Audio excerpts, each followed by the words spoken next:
Good morning dear students, कैसे हो।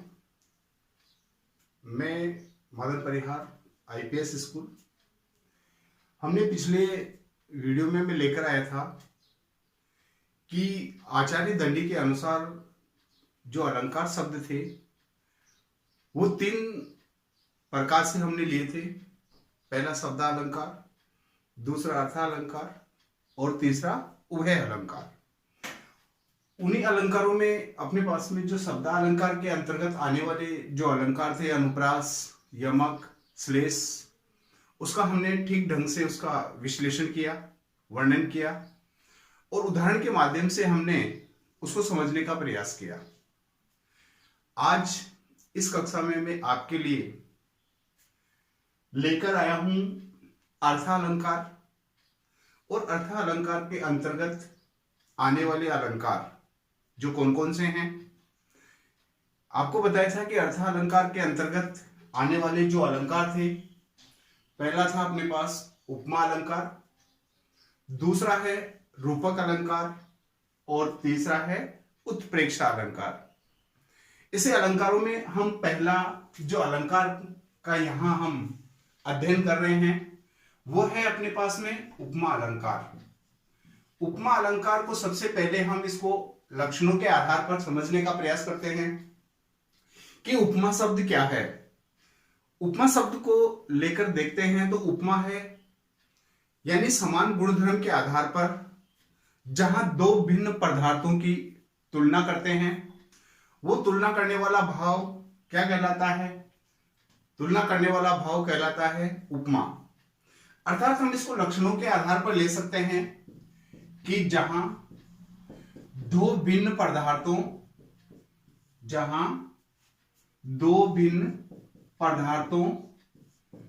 की समान गुणधर्म के आधार पर तुलना की जाती है,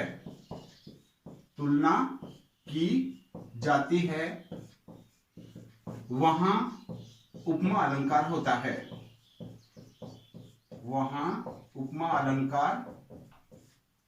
होता है। अब देखिए, हम यहां पर ये ले सकते हैं कि जहां दो भिन्न पदार्थों की जहां पर तुलना होती है और जहां पर 2 भिन्न पदार्थों की तुलना की जाती है वहां उपमा अलंकार का रूप होता है। दूसरे शब्दों में हम ये भी ले सकते हैं कि जहां उपमेय को किसी गुणधर्म के आधार पर,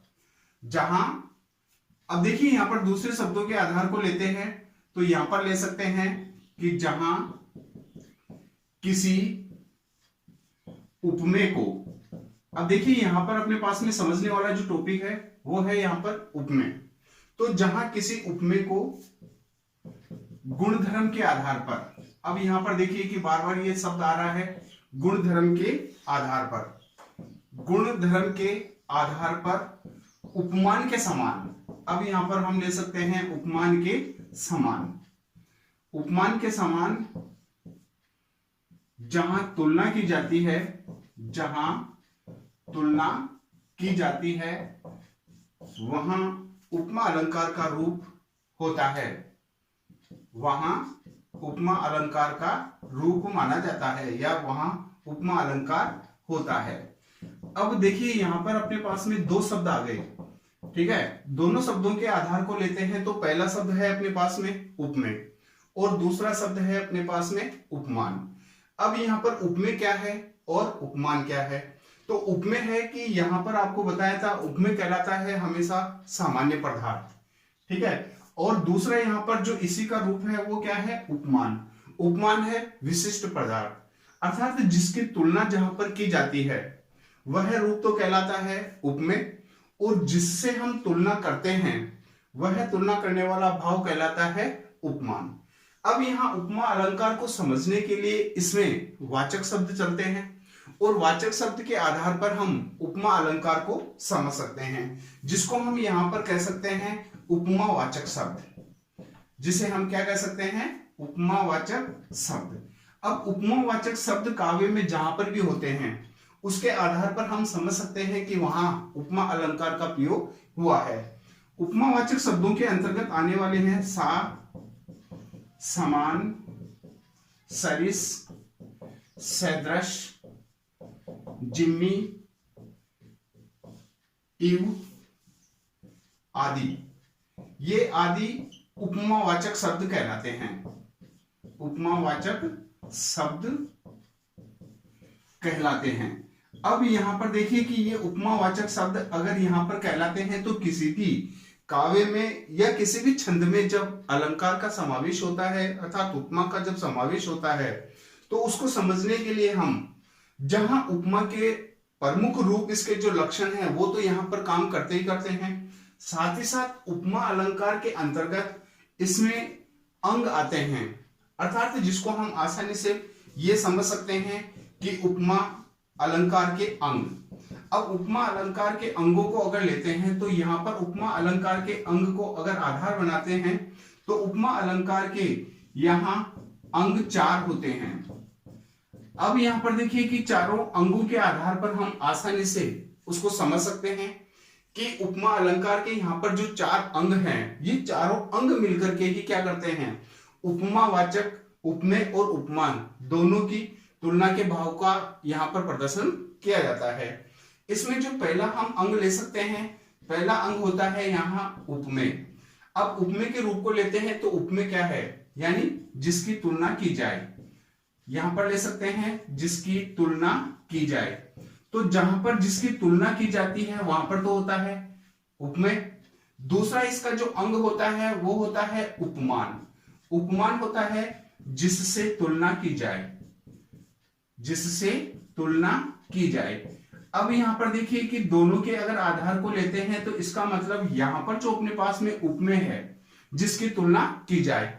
अब जिसकी तुलना की जाए कि अगर भाव को लेते हैं तो ये यहां पर कहलाता है सामान्य पदार्थ, यानी कि ये किस रूप में आ जाता है, सामान्य पदार्थ के रूप में आ जाता है। दूसरा है यहां पर उपमान, जिससे तुलना की जाए। अब जिससे तुलना की जाने वाला जो रूप होता है वो यहां पर माना जाता है विशिष्ट पदार्थ।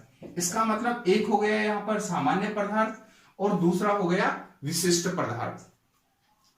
अब यहां पर देखिए कि इसी रूप के अगर उस रूप को अगर लेकर के देखते हैं तो यहां पर हम इसका जो तीसरा अंग यहां पर ले सकते हैं, वो तीसरा अंग यहां पर काम करने के लिए अपने पास में जो काम आ रहा है वो है अपने पास में जो इसका तीसरा है जो यहां पर प्रमुख रूप से आता है, जिसको अपन कह सकते हैं उपमावाचक शब्द, जिसको हम क्या कह सकते हैं, उपमावाचक शब्द। इस उपमावाचक शब्दों के अंतर्गत आता है सा, समान, सरिस, सरिस, सदृश, जिम्मी,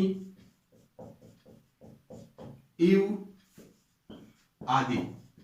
ये उपमावाचक शब्द उस काव्य में या उस छंद में कहीं ना कहीं विशेष रूप से आते हैं और इसके आधार पर हम पहचान सकते हैं कि उसमें उपमा अलंकार का प्रयोग हुआ है।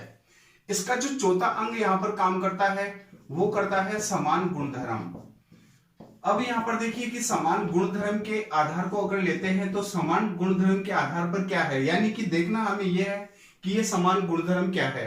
समान गुणधर्म के आधार को लेते हैं तो जहां पर सुंदरता, कोमलता आदि जो भी भाववाचक शब्द यहां पर काम करते हैं वो सारे के सारे उपमावाचक का चौथा अंग यहां पर काम करता है।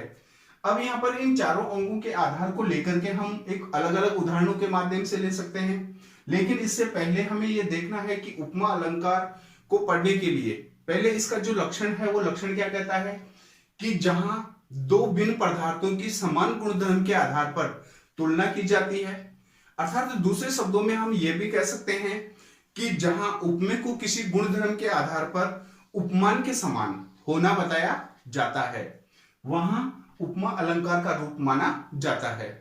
उपमा अलंकार को पहचानने का सबसे अहम और प्रमुख जो पहलू होता है तो यहां पर होता है उस उपमा के अंग, यानी कि हम ऐसा मान सकते हैं कि उपमा अलंकार के 4 अंग होते हैं जो चारों अंग मिलकर के उस उपमा अलंकार को प्रयुक्त करते हैं।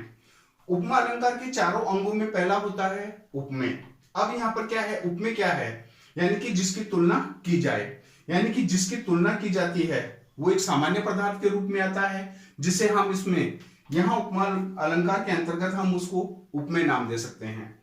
दूसरा रूप है यहाँ पर उपमान, जिससे तुलना की जाए, अर्थात जिससे तुलना की जाती है वो माना जाता है या विशिष्ट पदार्थ।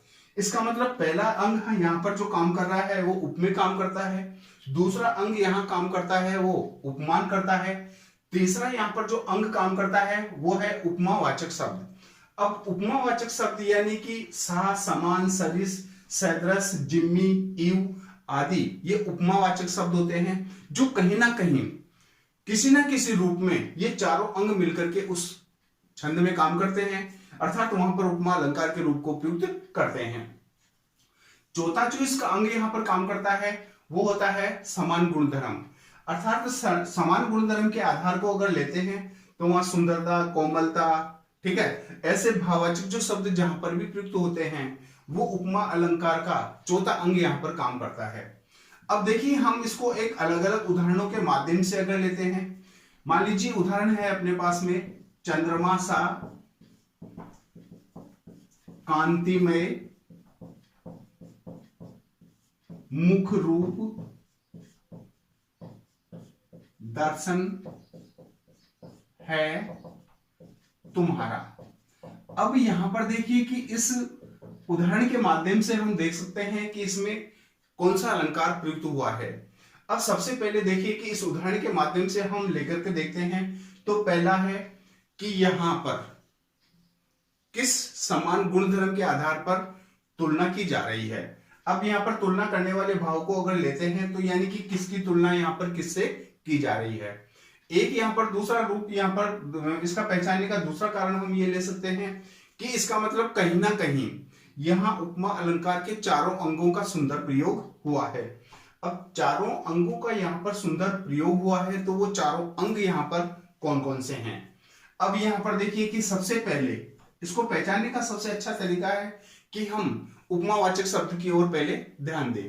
तो उपमावाचक शब्द की ओर अगर ध्यान देते हैं तो उपमावाचक शब्द यहां पर क्या है, सा, समान, सरिस, सदृश, जिम्मी, इव, ठीक है, ये उपमावाचक शब्द कहीं ना कहीं छंद में अवश्य प्रयुक्त होंगे। अब अगर उस रूप को अगर लेते हैं तो पहला अपने पास में क्या आ गया यहाँ पर, सा। इसका मतलब ये जो सा है, ये सा किस रूप में काम कर रहा है, ये सा यहाँ काम कर रहा है उपमावाचक में, यानी कि यहाँ पर उपमावाचक शब्द के रूप में ये यहाँ पर काम कर रहा है। इसका मतलब उपमा अलंकार का पहला अंग यहाँ काम कर रहा है। दूसरा यहाँ पर क्या लेना है हमें, अब देखिए पहला है अपने पास में, पहला है उपमेय। अब उपमेय क्या है, जिसकी तुलना की जाए। अब यहाँ पर देखिए कि इस उदाहरण के माध्यम से हमें देखना यह है कि हम किसकी तुलना किससे कर रहे हैं। अब यहाँ पर किसकी तुलना हम कर रहे हैं, ये यहाँ पर है अपने पास में मुख, क्योंकि ये एक सामान्य पदार्थ है और सामान्य पदार्थ है तो इसका मतलब मुख यहाँ पर क्या हो गया अपने पास में, यहाँ मुख अपने पास एक उपमेय का रूप हो गया। अब इस उपमेय की तुलना हम किससे कर रहे हैं, हम इस उपमेय की तुलना देखिए यहाँ पर हम कर रहे हैं चंद्रमा से। इसका मतलब यहाँ पर जो ये चंद्रमा है ये क्या हो गया, ये चंद्रमा अपने पास में आ गया उपमान, ठीक है, यानी कि यहाँ पर अपने पास में हो गया उपमान हो गया। तो अब यहाँ पर देखिए कि उपमा के 3 अंग यहाँ पर काम कर रहे हैं। पहला अंग काम कर रहा है उपमेय, क्योंकि हम मुख एक सामान्य पदार्थ है, इसकी तुलना हम किससे कर रहे हैं, चंद्रमा से कर रहे हैं। तो दूसरा अंग यहाँ पर क्या आ गया अपने पास में, उपमान आ गया। तीसरा अंग यहाँ पर वाचक शब्द को आधार लेते हैं, तो वाचक शब्द का आधार लेने पर यहाँ पर उपमावाचक शब्द हो गया। इसका मतलब ये यहाँ पर उपमा अलंकार का तीसरा अंग काम कर रहा है। अब चौथा अंग यहाँ पर कौन सा काम कर रहा है, चौथा अंग है यहाँ पर कांतिमय। अब कांति का अर्थ होता है सुंदर और मय का मतलब युक्त, यानी कि सुंदरता से युक्त। अब सुंदरता से युक्त को अगर लेते हैं तो ये अपने पास में क्या हो गया, ये अपने पास में काम कर रहा है समान गुणधर्म। तो इसका मतलब अब देखिए यहाँ पर उपमा के चारों अंग बराबर यहाँ काम कर रहे हैं और उपमा अलंकार के चारों अंग यहाँ पर अगर बराबर काम कर रहे हैं तो हम आसानी से उसमें पहचान सकते हैं कि इसमें उपमा अलंकार का सुंदर प्रयोग हुआ है। देखिए यहां तक शायद आप आसानी से समझ गए होंगे कि उपमा अलंकार का जहां या चारों अंगों का जहां पर सुंदरता से या भलीभांति रूप से अगर प्रयोग होता है वहां पर उपमा अलंकार का रूप माना जाता है। अब यहां पर देखिए कि इन्हीं चारों अंगों के आधार पर जहां पर उपमा अलंकार के चारों अंग पूर्ण रूप से काम करते हैं, अर्थात जहां उपमा अलंकार के चारों अंगों का स्पष्ट रूप से जहां कथन किया जाता है, वहां पर उपमा अलंकार का एक भेद बनता है। दूसरा होता है कि जहां उपमा अलंकार के एक या एक से अधिक अंग जहां लुप्त हो जाते हैं, और लुप्त हो जाने पर वहां पर या तो 2 अंग काम करेंगे या फिर 3 अंग काम करेंगे, या कहीं कहीं सिर्फ 1 अंग काम करता है, 3 अंग भी गायब हो जाते हैं। तो दोनों के अगर आधार को लेते हैं तो यहां पर अपने पास में बेटा रूप बन जाता है, वो है उपमा अलंकार के भेद। अब यहां पर देखिए कि उपमा अलंकार के भेदों को अगर लेकर के देखते हैं तो जहां उपमा के चारों अंगों का स्पष्ट रूप से जहां कथन किया जाता है, चारों अंग आपको मैंने पहले बताया था कि चारों अंग कौन कौन से हैं। पहला अंग है उपमेय, दूसरा अंग है यहां पर उपमान, तीसरा अंग है यहां पर समान गुणधर्म, और चौथा अंग है यहां पर वाचक शब्द। ठीक है, अब चारों अंगों का जहां स्पष्ट रूप से कथन किया जाता है, वहां चारों अंगों का स्पष्ट रूप से कथन करने पर यहां पर उपमा अलंकार के भेद बन जाते हैं। ठीक है, अब यहां पर उपमा अलंकार के अगर भेदों को आधार लेकर के देखते हैं तो यहां उपमा अलंकार के 3 भेद बन जाते हैं। जो पहला भेद होता है वो होता है पूर्ण उपमा। ठीक है, दूसरा यहां पर होता है वो होता है लुप्तोपमा, और तीसरा यहां पर जो भेद बनता है वो बनता है मालोपमा। तो अब हम यहां पर देखिए बेटो आसानी से देख सकते हैं कि उपमा अलंकार के यहां कितने भेद बन गए। तो उपमा अलंकार के यहां पर कितने भेद बन गए अपने पास में? उपमा अलंकार के यहां पर 3 भेद बन गए।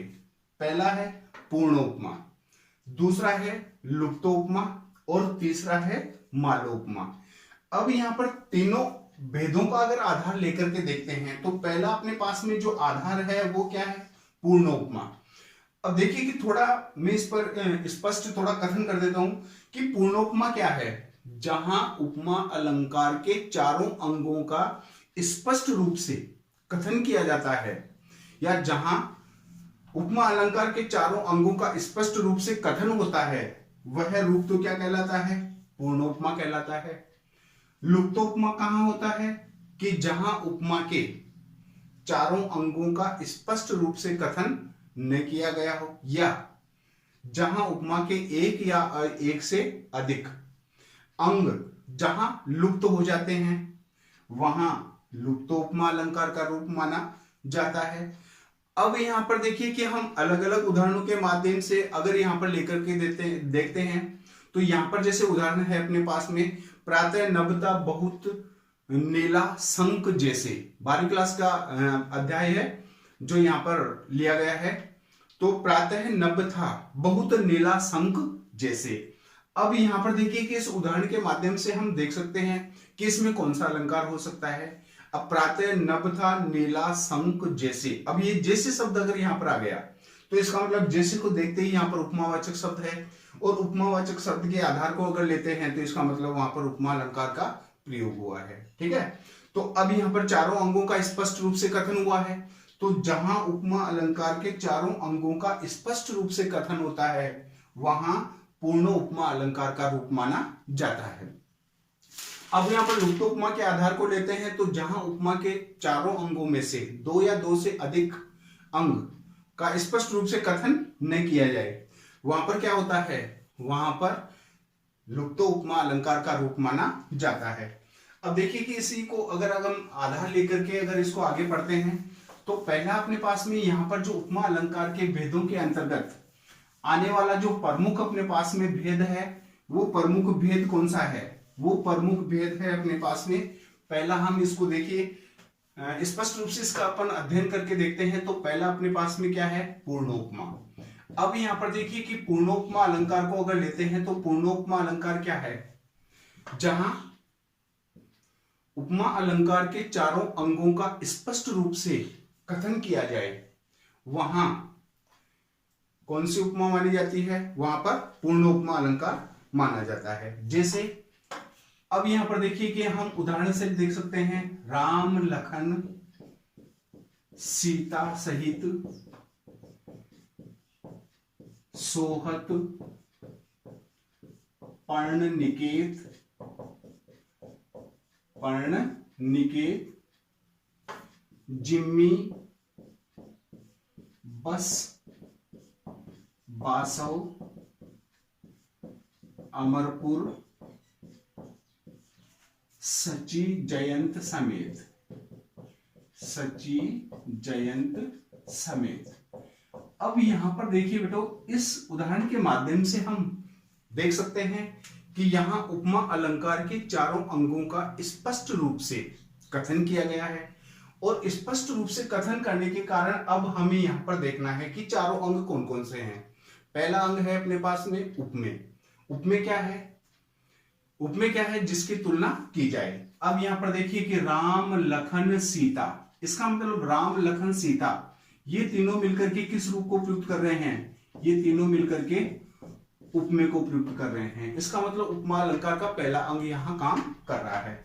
दूसरा अंग लेते हैं उपमान। अब यहां पर देखिए उपमान को अगर लेते हैं बासव, सची और जयंत, तीनों के रूप को अगर लेकर के देखते हैं तो ये तीनों अपने पास में यहां काम कर रहे हैं, वो है उपमान।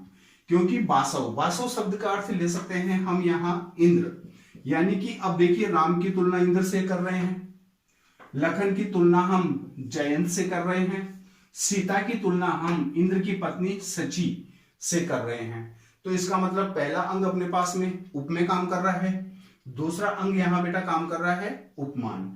अब देखिए कि नेक्स्ट अपने पास में तीसरा जो अंग यहां काम करने वाला है वो कौन सा है? वाचक शब्द। अब यहां वाचक शब्द को लेते हैं तो जिम्मी, जिम्मी शब्द को अगर लेते हैं तो ये यहां पर क्या काम कर रहा है? ये वाचक शब्द के रूप में काम कर रहा है। इसका मतलब यहां पर उपमा का तीसरा अंग काम कर रहा है।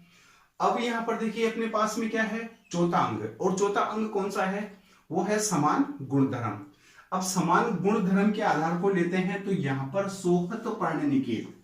अब सोहत शब्द को अगर लेते हैं तो सोहत का मतलब है शोभा देना या शोभाशाली होना या शोभा से युक्त होना। तो इसका मतलब सोहत, पर्ण निकेत ये मिलकर के अपने पास में किस रूप में काम कर रहे हैं? ये मिलकर के काम कर रहे हैं समान गुणधर्म के आधार पर। ठीक है, तो इसका मतलब समान गुणधर्म के आधार को लेकर के देखते हैं तो उपमा अलंकार के चारों अंगों का स्पष्ट रूप से यहां पर कथन हो रहा है। तो हम इसे कह सकते हैं कि इसमें पूर्ण उपमा अलंकार का सुंदर प्रयोग हुआ है। अब उसके बाद में बेटा सेकंड अपने पास में क्या बनता है? सेकंड अपने पास में है लुप्तोपमा। अब देखिए कि जैसा इसका नाम है उसी के अनुसार इसके लक्षण भी हैं। लुप्तोपमा का मतलब क्या है? लुप्तोपमा का मतलब क्या होता है कि जहां उपमा अलंकार के चारों अंगों का स्पष्ट रूप से कथन नहीं किए जाए, ठीक है, उसमें दो या दो से अधिक अंग लुप्त हो जाते हैं, वहां लुप्त हो जाने वाला जो रूप होता है उसे हम कह सकते हैं लुप्तोपमा। अब लुप्तोपमा के अंतर्गत क्या लेते हैं? तो यहां पर है मुख कमल जैसा है। अब देखिए कि यहां पर अगर हम उदाहरण के माध्यम से अगर लेते हैं मुख कमल जैसा है, अब यहां पर देखिए कि इस उदाहरण के माध्यम से अगर हम लेकर के देखते हैं तो यहां इसका मतलब उपमा अलंकार का एक अंग यहां पर लुप्त है। अब देखिए यहां पर मुख को अगर लेते हैं तो मुख अपने पास में यहां किस रूप में काम कर रहा है? मुख यहां पर काम कर रहा है उपमेय के रूप में, क्योंकि ये सामान्य पदार्थ है। अब इस मुख की तुलना हम किससे कर रहे हैं? कमल से कर रहे हैं। तो ये कमल अपने पास में किस रूप में आ गया? ये उपमान के रूप में आ गया। ठीक है, अब जैसा शब्द को अगर लेते हैं तो जैसा शब्द यहां पर किस रूप में काम कर रहा है? ये यहां पर वाचक शब्द के रूप में काम कर रहा है। लेकिन अब यहां पर अपने पास में क्या बच गया? चौथा अंग यहां पर बेटो क्या बच गया अपने पास में? चौथा अंग यहां पर बच गया समान गुणधर्म। इसका मतलब यहां हम ये देख सकते हैं कि समान गुणधर्म का यहां पर कथन नहीं किया गया है। और समान गुणधर्म का अगर जहां कथन नहीं किया गया है तो इसका मतलब एक अंग यहां पर लुप्त हो गया। और लुप्त होने वाला भाव यहां पर जैसे ही आएगा तो वहां पर लुप्त उपमा अलंकार का रूप बन जाएगा। अब यहां पर देखिए कि कुलिस कठोर सुनत कटुबानी, दूसरे उदाहरण के माध्यम से हम ले सकते हैं कुलिस कठोर सुनत कटुबानी। अब यहां पर देखिए कि इस रूप को अगर हम यहां पर लेकर के देखते हैं तो यहां पर उपमा के कितने अंगों का लोप हो रहा है? यहां उपमा के दो अंगों का स्पष्ट रूप से कथन नहीं किया गया है, और स्पष्ट रूप से कथन न करने के कारण यहां पर वही लुप्तोपमा अलंकार का रूप माना गया है। अब यहां पर देखिए कुलिस कठोर, सुनत कटु वाणी। अब यहां पर कड़वी वाणी से ले सकते हैं।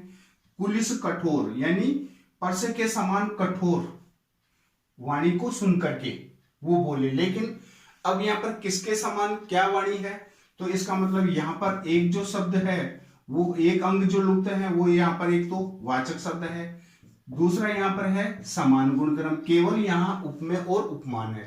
ठीक है ना, कुलिस कठोर सुनत कटुवाणी। अब यहां पर देखिए कि केवल उपमेय और उपमान है, यहां पर वाचक शब्द नहीं है और समान गुणधर्म नहीं है, तो इसका मतलब दो अंगों का यहां पर स्पष्ट रूप से कथन नहीं किया गया है। इसलिए बेटा हम इसमें कौन सा अलंकार मान सकते हैं, हम इसमें हम लुप्तो उपमा अलंकार का रूप मान सकते हैं। तीसरा यहां पर बेटा इसका जो रूप बनता है वो बनता है मालो उपमा। अब देखिए यहां पर मालो उपमा अलंकार के अंतर्गत अगर हम लेकर के देखते हैं तो मालो उपमा अलंकार क्या है, जहां काव्य में एक उपमेय के अनेक उपमान, जहां काव्य के एक उपमेय के, ध्यान से सुनना इसको, जहां काव्य के एक उपमेय के अनेक उपमान वर्णित हो तब मालो उपमा अलंकार का रूप माना जाता है। ठीक है, अब यहां पर देखिए कि जहां काव्य में एक उपमेय के, अब जहां काव्य में एक उपमेय के अनेक क्या हो उपमान, उपमेय के अनेक उपमान यानी कि सामान्य पदार्थ एक लेकिन विशिष्ट पदार्थ उसके बहुत सारे हो जाए, उनका अगर वहां पर वर्णन किया जाए तो वहां पर मालो उपमा अलंकार का रूप माना जाता है। अब मालो उपमा अलंकार को हम समझने के लिए जहां पर रूप क्या दिया गया है कि जहां उपमेय तो एक हो लेकिन वहां पर अनेक प्रकार के उपमान वर्णित हो, तो वहां पर हम मान सकते हैं कि वहां मालो उपमा अलंकार का सुंदर प्रयोग हुआ है।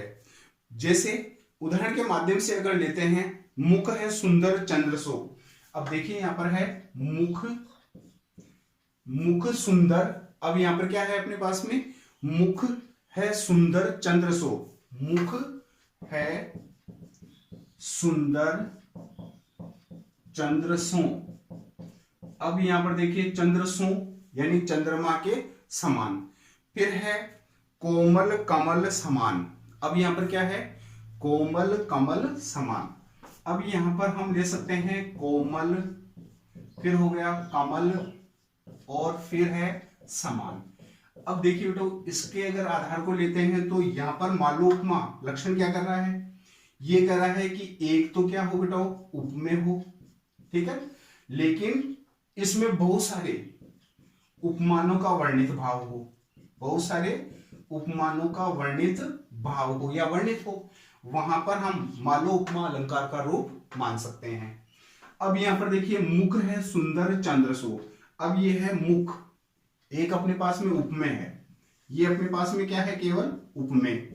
अब यहां पर इस मुख के उपमान कितने हो गए, अब देखिए मुख को यहां पर चंद्रमा एक उपमान हो गया, ठीक है, फिर उसके बाद में इसको कमल, ये क्या हो गया बेटा दूसरा उपमान हो गया। इसका मतलब उपमेय तो यहां पर क्या है एक, उपमेय तो क्या है यहां पर एक, लेकिन उसके उपमान कितने वर्णित हो गए, मुख है सुंदर चंद्रसो, यानी एक इस मुख का उपमान हो गया चंद्रमा, यानी मुख किसके समान हो गया, चंद्रमा के समान हो गया। फिर ये मुख कैसा है, कोमल है, किसके समान, कमल के समान है। इसका मतलब यहां पर ये जो मुख शब्द है, ये मुख बेटा उपमेय केवल एक ही है, ये मुख यहां पर केवल क्या है उपमेय एक ही है, लेकिन इसके साथ में चंद्र और ये कमल, ये दोनों मिलकर के क्या बन गए, यानी कि उपमान बन गए इसके। तो यहां पर दो उपमानों का वर्णित रूप हो गया। तो ऐसा रूप जहां पर बनता है वहां मालो उपमा अलंकार का प्रयोग किया जाता है। अब देखिए उपमा अलंकार के अंतर्गत आसानी से आप समझ गए होंगे कि उपमा अलंकार क्या है और उपमा अलंकार के कितने भेद बनते हैं। उपमा अलंकार को समझने के लिए केवल हमें उसके चारों अंगों का अच्छी तरह स्पष्ट रूप से उसका समझना है कि उपमा अलंकार के अंतर्गत चार अंग होते हैं और चारों अंगों में पहला अंग होता है उपमेय होता है, दूसरा अंग होता है वो उपमान होता है, तीसरा अंग होता है वो वाचक शब्द होता है, और चौथा जो यहाँ पर अंग काम करता है वो समान गुणधर्म करता है। तो चारों अंगों के आधार का जहां स्पष्ट रूप से वर्णन होने का भाव जहां पर होता है, अब देखिए इसको हम आसानी से अगर चारों अंग कहीं ना कहीं देखने को अगर मिल जाते हैं तो वहां पर हम मान सकते हैं कि उपमा अलंकार का वहां पर सुंदर प्रयोग हुआ है।